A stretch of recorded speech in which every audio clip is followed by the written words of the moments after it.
មាននិស័យក៏ជួអង្គនិស័យយើងក៏បាយទូនបងស្រក់ទឹកភ្នែកអង្វរមានស្ងួនក៏អូនចាក់ចេញទៅកុំហុំបងខំគ្រីមុនមានមនុស្សល្អក្បែរមិនចេញថែពើពេលអូនចេញទៅទៅដឹងស្ដាយក្រោបើសិនមានឱកាសបងនឹងច្បាស់លាស់ជាងមុនធ្វើជាមនុស្សចាំទុំមិនប្រើអារម្មណ៍ងងក់ដូចកូនក្មេងឆ្អែតចិត្តអូនក៏ដើរចេញបាក់បែងដងទទួលបរំផ្សេងឲ្យបងដលេងអូនជ្រុលស្រឡាញ់គេហើយបើមិនមែនជា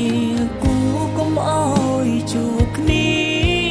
មាននិស័យត្រឹមជាសង្សារគ្មានវាសនាបានរៀបការជាប្រពន្ធប្តីអ្នកក្រោយគេច្បាស់លងគេបានប្រានស្មួនបងស៊ូរាប់ឆ្នាំគ្មានន័យគេប្រើពេលខ្លីយកស្រីចេញពីទ្រូងបង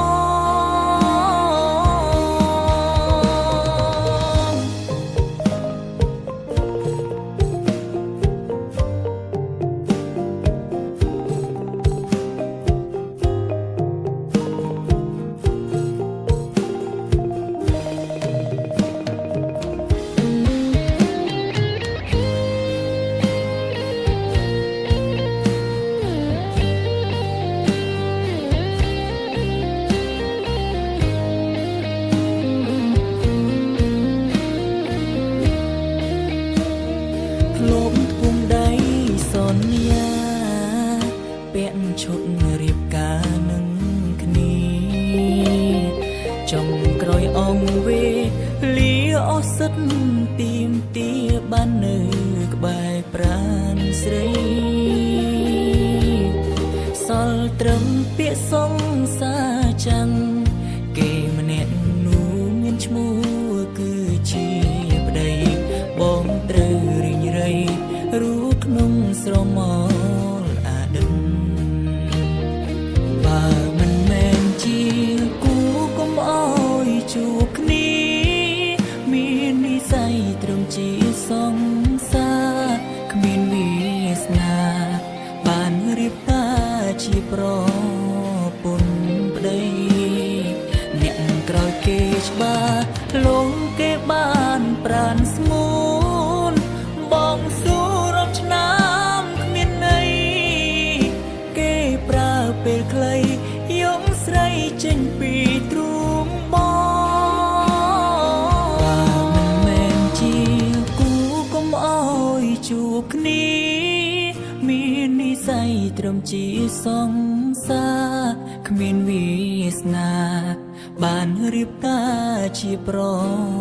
ពន្ធប្តីអ្នកក្រោយគេច្បាស់លងគេបានប្រានស្មួនបងស៊ូរាប់ឆ្នាំគ្មានន័យគេប្រើពេលខ្លីយកស្រីចេញពីទ្រូងបងជូនពរឲ្យស្រីនឹងគេរួងនៅមានក្តីសុខចរ